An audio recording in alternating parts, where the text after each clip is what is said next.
Hello everyone, my name is Lorthorn and welcome to a Minecraft mod showcase for the mod Origins, an alternative start mod. This mod is for Fabric. I'm covering 1.18.1, however it can be found for Forge as well in older versions, and this mod is also for Java Edition Minecraft, so no Xbox or whatever it is on your phone, no, it's just on the computer. And it is by AppAce100, the creator of this mod, and it's an interesting mod, but it's rather different than the normal mods I cover, and so this is a showcase of a very intriguing mod, which I think everyone can enjoy. Now to start off with this mod, you create a new world, which, I mean, most mods involve creating a new world. And then, you create the world, and it starts up quite normally, as you'd expect. But then there's something a little bit different than normal, and that is you're greeted by Choose Your Origin menu. And this menu lets you choose the origin, which changes how the game starts and works for you for the rest of your playthrough. So you can play a base, the human, which is the normal Steve experience in Minecraft. But then there's a bunch of options. There's Avian, Arachnid, Elytrion, Shulk, Feline, Adrian, Merlin, Blazeborn, and Phantom, and a random of course. And each one of these options changes the game in a different way. It has different amounts of impact. Avian having low impact, Merlin having high impact, and something like the Feline being somewhere in the middle. And I'll describe what the differences are in this little starting blurb here for you. The Avian race has lost their wings a long time ago, and are now peaceful creatures that glide from one place to another. Feather fall allows you to fall gently to the ground, unless you sneak. Fresh air. When you sleep, you must sleep at a high altitude, at least 86 blocks, so you can breathe the fresh air. You can lay eggs every morning when you wake up, like the air. Speed modifiers apply to your airborne speed. And tailwind, a little bit quicker on the ground. And you're a vegan, so you don't digest meat. Now the Avian doesn't do all that much to the game. They make traveling a little bit different. The falling is, I think, an interesting little different take. And you're basically a chicken person, to be perfectly honest. Now they want to pretend you're some sort of bird person, but no, you're a chicken. And, well, I mean, if you want to play Minecraft as a half human, half chicken, that's your own prerogative. Their sleeping up high is a little bit weird, and not being able to eat steak just means you have to go pure farmer, eat bread and stuff. And as we all know, bread is the most superior source of food in Minecraft, so it's not too bad. It's an interesting but small change to the game, and it's a start you can definitely take if you want to play up high, maybe make airships or tall towers, and are a little bit worried about fall damage and getting around. Next we have the Arachnid. Their climbing abilities and the abilities to trap the foes in spirals make the Arachnid a perfect hunter. The Arachnid is able to climb up walls of any kind, not just ladders. They are master of webs. They can travel through webs perfectly and climb them as they want. When they hit an enemy with melee, they'll stick them in a cobweb for a while. Non-anthropods stuck in the web will be sent to them, and so you'll be able to find them. You're able to craft cobwebs from string, and you're a carnivore. Your diet is restricted to meat only. You can't eat vegetables. And finally, they're fragile. They have less hearts than a normal human, only having 3. The Arachnid origin doesn't quite make you Spider-Man, but it does give you the ability to climb and sort of use webs to swing from. I don't know. The punch ability is quite fun. The little bar charges up. It's good. Now the Arachnid definitely, I think, has less impact than the aerial avian chicken person. But the lack of being able to eat bread, I think, is a really big problem. Bread's quite important to Minecraft, and not being able to use bread is a big shame. Don't need the carrots or anything, but not having bread sucks. Still, it's an origin that I think is a little less impactful, and you can play the game normally with it, or not. It's kind of cool. I like it. Next, the Elytrion. Often flying around in the winds, Elytrions are uncomfortable when they don't have enough space overhead. Winged. You have Elytra wings without needing to equip any. Gift of the Wind. Every 3 seconds, you are able to launch yourself 20 blocks up into the air. Now you want to go into the controls to find these special power binds. Then you go to key bindings. And then it'll go to the origin powers. And so they'll be set to different keys. So view origins, active power, primary, secondary. And this should be what activates our abilities. So there's our jump. And you see it has a little recharge timer on it. Aerial combatant. You deal more damage while you're flying. Need for mobility. You can't wear heavy armor. Highest value is chainmail. Claustrophobic. Being somewhere with a low ceiling for too long weakens you. It makes you slower. Brittle bones. You take more damage from falling and fly into the blocks. I must say I do enjoy the Elytrion. Just starting with Elytra is kind of fun. Having the ability to fly from the start, it's pretty good. Not being able to go underground, I think, is a bit more of a major change than most people think so, as Minecraft's fundamentally a mining game. However, it's just they have to have a higher ceiling, so no low ceilings for them, so it's not too terrible. Because losing the ability to go underground, I think, actually makes Minecraft unplayable to a certain extent. So it's a good thing they didn't do that there. I really do enjoy the just flying. Flying into things isn't so bad, no diet restrictions, it's fine.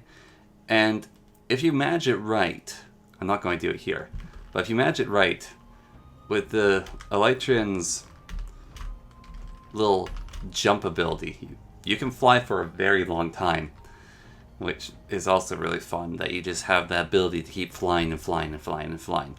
It makes them quite good. No, I like the Elytrion. They're definitely, I think, one of the stronger origins, just simply by the fact that they don't have too big of an impact change on the game, and they give you the fun of Elytra right from the get-go, and it's even upgraded a little bit for them with this little jump bonus. Of course, very easy to kill yourself with it. The Shulk Origin. Related to Shulkers, the body of the Shulk are outfitted with a protective shell-like skin. Hoarder. You have access to additional 9 slots in your inventory, which keep the items on death. Sturdy skin. Even without wearing armor, your skin provides neutral protection. Strong arms. Your arms are strong enough to break natural stone without using a pickaxe. Unwieldy. The way your hands are formed provides you no way to hold the shield upright. Large appendages. You exhaust much quicker than others, thus you need to eat more.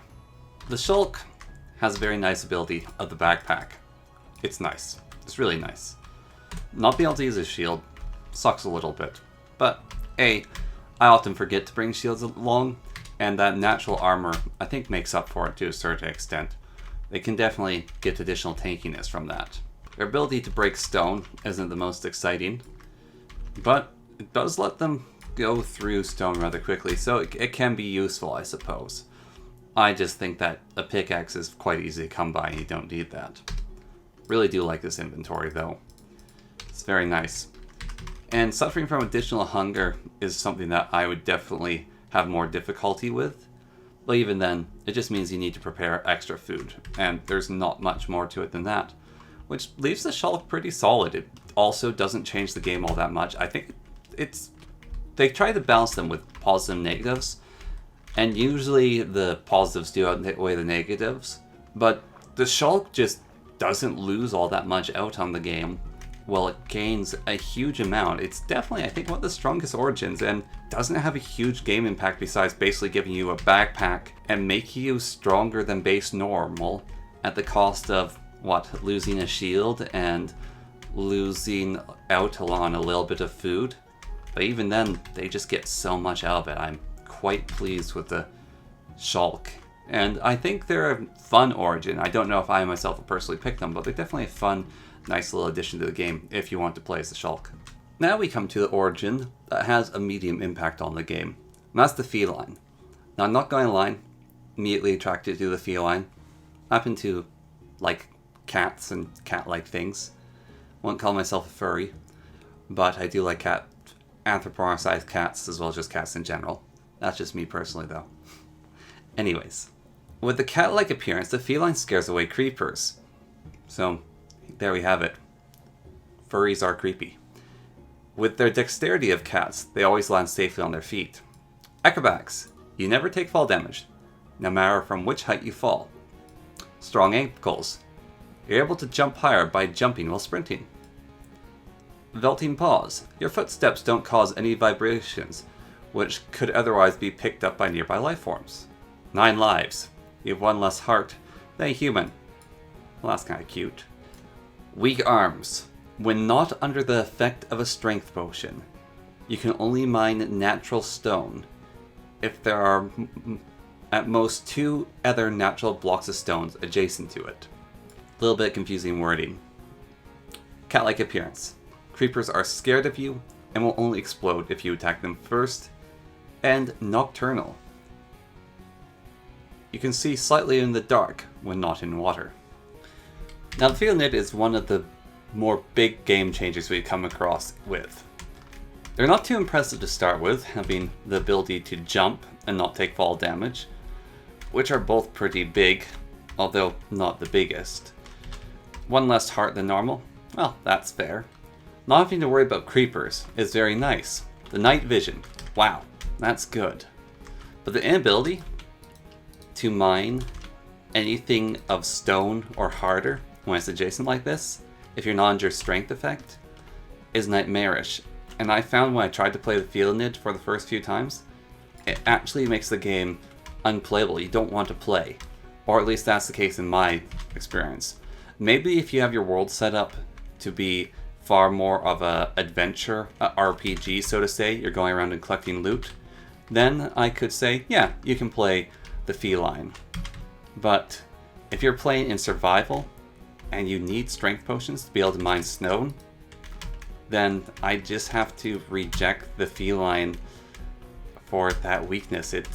I do not like it at all. I think it's a really weird decision to give them. I don't like it. It's not fun. It doesn't feel good at all. It's the weirdest of nerfs. It's just not a great experience to play with, to be perfectly honest. But that's the Feline for you, I guess. Cats be weak on their arms or something. Next, on the medium difficulty, we have the Endrian. Born as a child of the Ender Dragon, Endrians are capable of teleporting, but are vulnerable to water. They have the active ability to teleport whenever you want. You may throw a pearl, which also deals no damage, allowing you to teleport.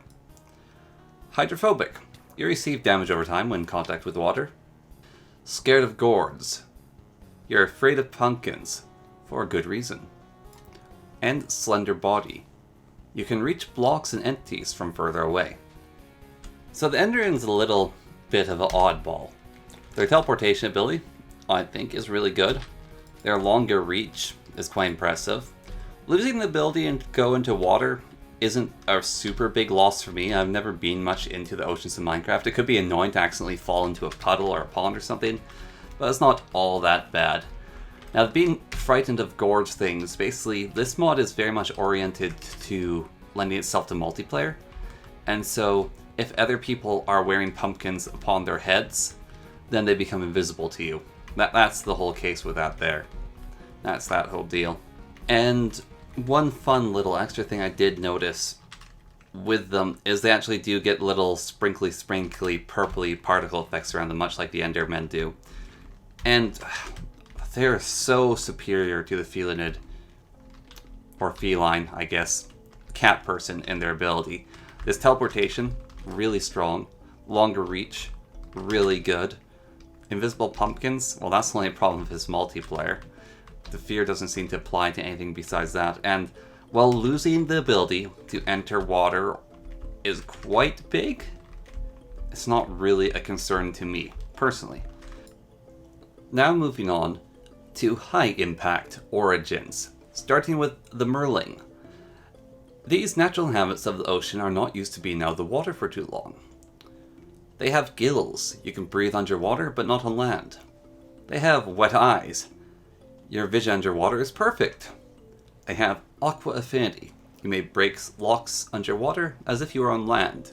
Fins. Your underwater speed is increased. Like water. When underwater, you do not sink to the ground unless you want to. Now, the Merlin really changes the game, as it turns the game into underwater game for you. Not being able to go onto the surface is a very big impact, and now you have to manage doing things underwater instead of on the surface. You have to always have water with you or hold your breath. It makes it quite the big change. The increased speed is really nice, and when you hit a dolphin, or I mean when you get the speed buff from a dolphin, it's kind of crazy. Because that speed buff's already really good. But applied to the Merlin, it gets really nice. And when you have Depth Strider, which also lets you go faster underwater, you can get some crazy speed on them. So they can go really fast underwater with Depth Strider, which I quite enjoy.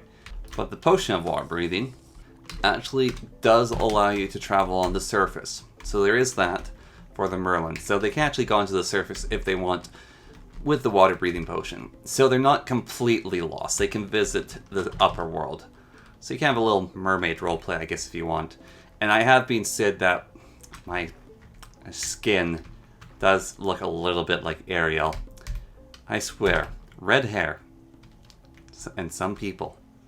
Yes, very changing to the game. I personally probably wouldn't play Merlin. They have some fun little features to them, and I really, really like how fast they can go underwater. But, I don't know. As I've said before, even with the Oceans update, it's just not super appealing to me. The underwater caves help it a bit from 1.18.1, but it's just not enough, and I'd much rather be digging in a cave than swimming in the sea. The Blazeborn. Late descendants of the Blaze, the Blazeborns are naturally immune to the perils of the Nether. Fire immunity. You are immune to all types of fire damage. Nether inhabitant. Your natural spawn will be in the Nether. Burning Wraith. When on fire, you deal additional damage with your attacks. Hot-blooded. Due to your hot body, venom burns up, making you immune to poison and the hunger status effect. Hydrophobic. You receive damage over time while in contact with water. Now, I have problems with the Blazeborn, as I think you'll find I have problems with a lot of the Origins. The Blazeborn is fine with its water weakness. I like the water weakness. It's a fun feature, not being able to go in water, you take damage from it. I quite enjoy that actually, I think it's a good idea. It's a good nerf. The immunity to poison, doesn't make sense to me, but sure. Immune to poison, immune to hunger. Why not? Give it to them. Gain stronger while on fire. Now, if you're going to give someone the ability to get stronger while on fire and not take fire damage, there's one other thing you should basically always add in Minecraft to this effect. And I don't know how hard it is, so it could just be a programming thing. But do you know what the most annoying thing about being on fire in Minecraft is? It's these effects in your screen.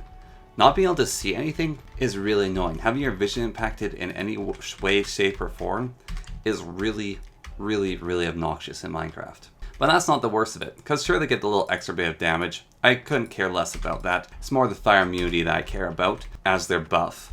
No, my problem with them is they start in the Nether. Now that's kind of a cool idea. Sure, it's neat to start in the Nether. However, the Nether has not much natural occurring stone. It has no natural occurring wood. It has no natural occurring iron. So it is quite literally impossible for you to get out of the Nether as a Blazeborn unless you do trading or something. I don't know the mechanics of that so far. But there's also no diamonds that spawn in the Nether. And so with all that in consideration, you're trapped in arguably one of the worst places to be in Minecraft with this the Nether. Because a lot of people really, really don't like the Nether. It's this harsh place you have to go. It's kind of cool the first time you go there. There's some interesting ideas. Some mods can vastly improve the Nether. With some other mods, yeah, maybe starting the Nether is not so bad. But when you're just playing with Origin, starting the Nether is, well, hellish. You're literally starting in hell, and I just wouldn't recommend it. And finally, we have the Phantom. Also impact high. As half human, half phantom being, these creatures can switch between a phantom and a normal form. You can switch between a human and phantom form at will, but only while you're saturated enough to sprint. Translucent. Your skin is translucent. Phasing. While phantomized, you can walk through solid materials, except for obsidian. Invisibility. While phantomized, you are invisible. Photoallergenic. You begin to burn in daylight if you are not invisible. Fast metabolism. Being phantomized causes you to become hungry. Fragile. You have 3 less hearts than normal. Phantoms are weird. Of the tier 3s, they are my favorite. Now, not being able to go up in sunlight has never been much of an issue for me. I can just go out during the nighttime, or I can make buildings. I've played Vampirism. I'm quite familiar with it. Daylight is nothing to me. I like the invisibility. This phasing is cool.